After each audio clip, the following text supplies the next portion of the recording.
নমস্কার বন্ধুরা, আপনারা দেখছেন প্রিপারেশন অফ পুতুল। আজ আমি নিয়ে এসেছি বাজার থেকে। দেখুন কত বড় ফুলকপি, একদম দেশি ফুলকপি, পুরো হাতির মাথার সাইজের।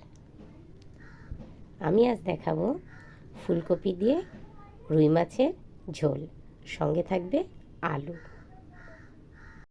মাছ আমি কেটে ধুয়ে নুন হলুদ মাখিয়ে নিয়েছি, আর এই যে নিয়েছি দুটো আলু। এই আলু দিয়ে হবে ফুলকপি আলু রুই মাছের ঝোল। দেখুন আমার রান্নাটা হবে সম্পূর্ণ নতুন ধরনের, দেখলে মজা পাবেন আপনারা। তাহলে রান্না শুরু করার আগে এবার আমি আলু আর ফুলকপিটাকে কেটে নেব। তাহলে আমি ফুলকপিটা কেটে নিচ্ছি, ফুলগুলো আলাদা আলাদা করে নেব। এই দেখুন এক একটা ফুল কত বড়।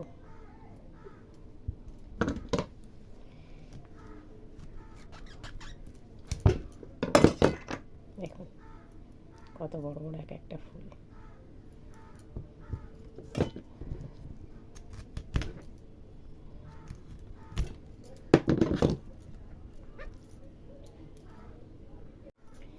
দেখুন বন্ধুরা, আমি কিন্তু ফুলকপির এই ডাঁটাটাকে নেব না, মুখের কাছে যেটা, এটা আমি কেটে বাদ দিয়ে দেব। এই দেখুন এটা কেটে বাদ দিয়ে দিয়েছি। এবার এটাকে আমি টুকরো করব। এইভাবে সবগুলো আমি ডাঁটাগুলো বাদ দিয়ে দেব। এই মাছের ঝোল করতে আমি মশলা নিচ্ছি। দেখুন সাদা জিরে, শুকনো লঙ্কা, আদা রসুন আর পেঁয়াজ। এদিকে লাগবে আমার টমেটো। টমেটোটা কিন্তু দেশি টমেটো নিয়েছি। আদা রসুন ছাড়িয়ে পেঁয়াজ ছাড়িয়ে নেব, আর মশলাটাকে একেবারে শিলে বেটে নেব। এবার আমি মাছগুলোকে ভেজে নেব। তার জন্য কড়াই চাপিয়ে দিয়েছি। কড়াই গরম হয়ে গেছে, দিয়ে দিচ্ছি সর্ষের তেল।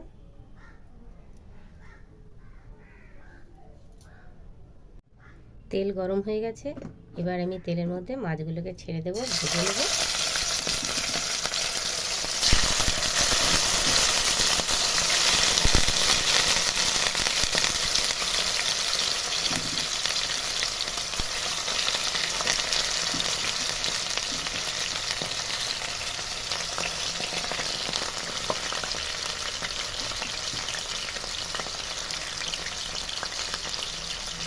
আমি কিন্তু বন্ধুরা নিয়ে নিয়েছি একটা লেজা, তার কারণ আমার ছেলে লেজা খেতে খুব ভালোবাসে।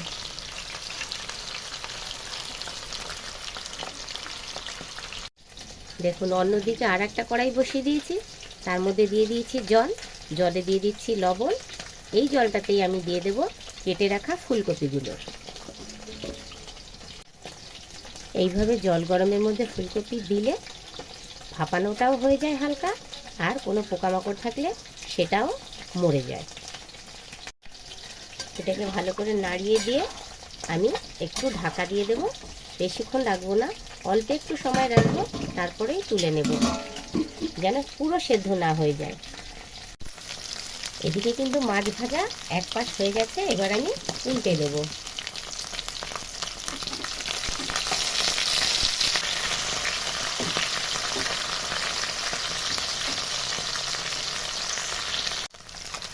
মাছগুলি সব লাল লাল করে ভাজা হয়ে গেছে, এবার তাহলে মাছগুলো তুলে নিচ্ছি।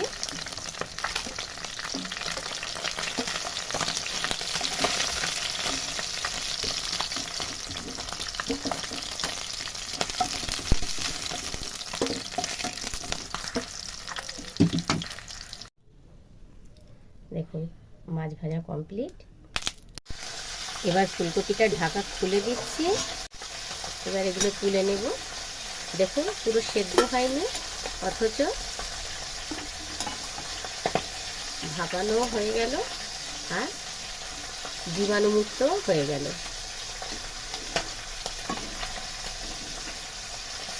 এই আজ আমার রান্না হবে সমস্ত রকমের মশলা ভেজে নিয়ে বাটা। তাহলে চলুন, কড়াই চাপিয়ে দিয়েছি, তেল দিয়ে দিয়েছি। এবার আমি মশলাগুলোকে সব ভেজে নেব। প্রথমেই দিয়ে দিচ্ছি অল্প জিরে, তার মধ্যে দিয়ে দিচ্ছি অল্প ধনিয়া। এবার আদা কুচিয়ে রেখেছিলাম সেটা, রসুন ছাড়িয়ে রেখেছি সেটা দিয়ে দিলাম। এর মধ্যে দিয়ে দেবো আবার শুকনো লঙ্কাগুলো,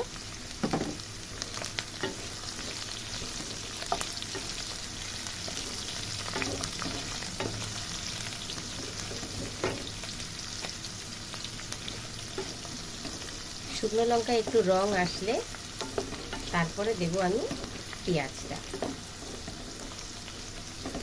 দেখুন শুকনো লঙ্কার কালার চেঞ্জ হয়ে যাচ্ছে।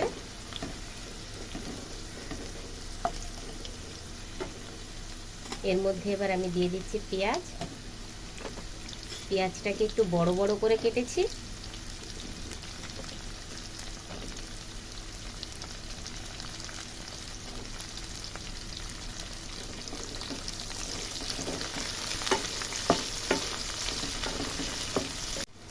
নামানোর একটু আগে আমি দিয়ে দিচ্ছি টমেটোটাকে কেটে।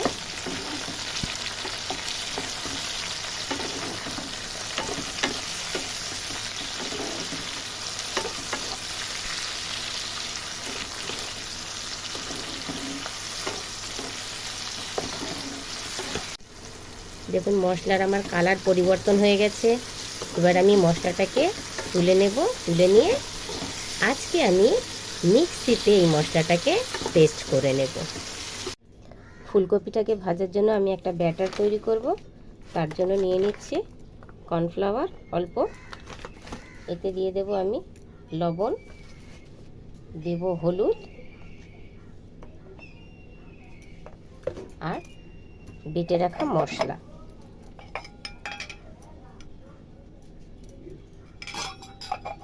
এটাকে সামান্য জল দিয়ে আমি ভালো করে মিশিয়ে নেব।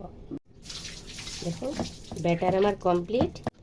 এই ব্যাটারে এবার একটা একটা ফুলকপি দিয়ে আমি ভেজে নেব। তাহলে ব্যাটারে মাখিয়ে মাখিয়ে আমি ফুলকপিগুলো তেলে ছেড়ে দিচ্ছি। ব্যাটারটা কিন্তু একদম পাতলা হবে, মোটা হবে না। ফুলকপিগুলো কিন্তু বেশি লাল লাল করে ভাজবো না। দেখুন আমি উল্টে দিচ্ছি।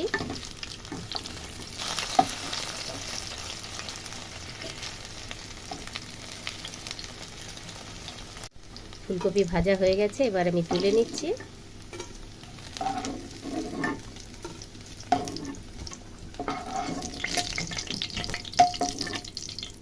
এই দেখুন এরকম হবে, না বেশি ভাজা না একদম কাঁচা। এইভাবে আমি সব ফুলকপিগুলোকে ভেজে নেব এক এক করে। এদিকে আমি কড়াই বসিয়ে দিয়েছি, এবার আমি আলুগুলোকে ভেজে নেব। তেল গরম হয়ে গেছে, আলুগুলোকে দিয়ে দিচ্ছি।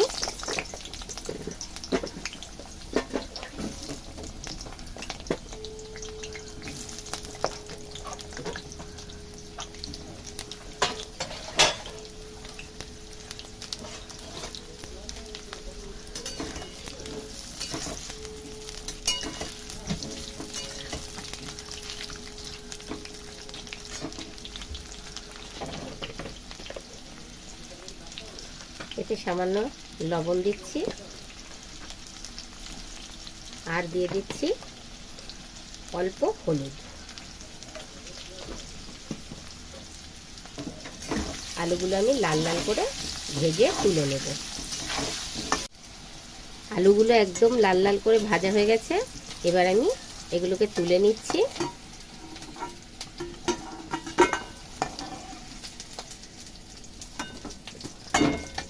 দেখুন পুরো লাল লাল করে ভাজা হয়ে গেছে। কড়াইয়ের তেল গরম, এর ভেতরে আমি দিয়ে দেবো এবার সাদা জিরে, দুটো তেজপাতা, ফাটিয়ে রাখা দুটো এলাচ, একটু দারচিনি আর দুটো লবঙ্গ। এবার আমি দিয়ে দেব পেস্ট করে রাখা মশলাটা।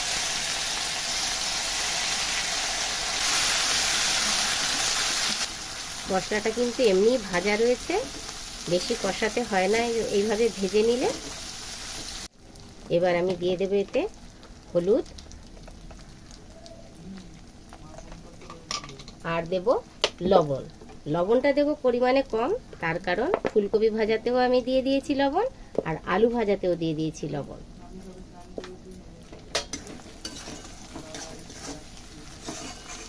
মশলা আমার প্রায় হয়ে গেছে, এবার এতে অল্প দেব জল। এবার মিক্সি ধোয়া বাটির জল একটু দিয়ে দিচ্ছি।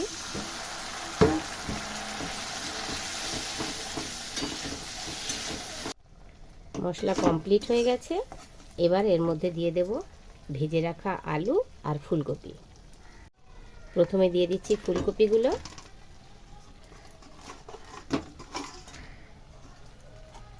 এবার দিয়ে দিচ্ছি আলু। মশলার সঙ্গে একটু নাড়িয়ে চাড়িয়ে নেব, তারপরে আমি এর ভিতরে দিয়ে দেব ফুটিয়ে রাখা গরম জল। দেখুন মশলা সমস্ত সবজিতে লেগে গেছে, আলু আর ফুলকপিতে। এবার আমি এর ভিতরে গরম জল ঢেলে দেব। জল আগে থেকে ফুটিয়ে রেখেছি, সেই ফোটানো জলটা এবার তরকারি করে দিয়ে দিচ্ছি।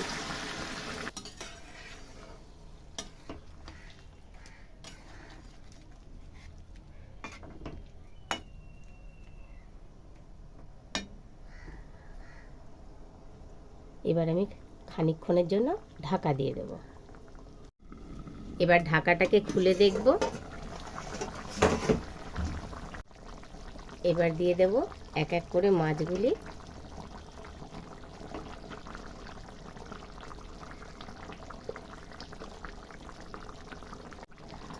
মাছগুলি ভালো মতন দেওয়া হয়ে গেছে, এবার একটুখানি ঢাকা দেব, তারপরে ঢাকাটা খোলার পরেই নামিয়ে নেব।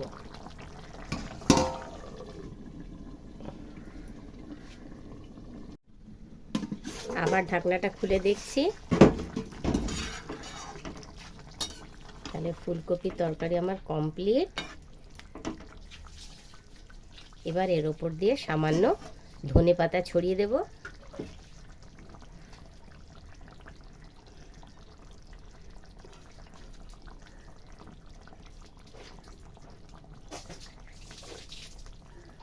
এবার আমি নামিয়ে নেব। তাহলে বন্ধুরা, রান্না আমার কেমন লাগলো অবশ্যই কমেন্ট করে জানাবেন, আর নিজেরাও বাড়িতে করে খেয়ে দেখবেন। আর ভিডিওটা যদি ভালো লাগে তাহলে লাইক, শেয়ার আর সাবস্ক্রাইব করতে একদম ভুলবেন না। তাহলে টাটা।